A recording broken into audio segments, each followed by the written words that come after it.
अस्सलामुअलैकुम नाज़रीन, आज की वीडियो में बात करते हैं दूध और मछली के एक साथ इस्तेमाल करने के हवाले से।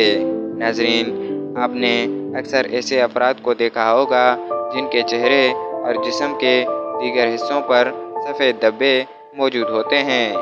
ये लोग कहते हैं कि मछली खाने के बाद दूध पीने से ऐसे निशानात पैदा हो जाते हैं, जबकि तिब्बी और साइंसी माहिरीन इस बात को रद्द कर देते हैं। इनका कहना है कि कुदरती तौर पर रंगत देने वाले खलियात मखसूस रंगदार मादे की तैयारी में छूट जाने की वजह से ऐसे धब्बे पैदा हो जाते हैं।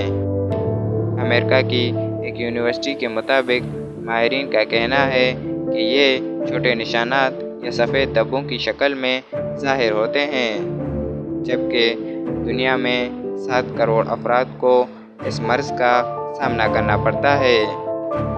अगर इस मर्ज़ के आगाज़ में तशख़ीस करा ली जाए, यानी इसका इलाज करा लिया जाए, तो ये आसानी के साथ ठीक हो सकता है।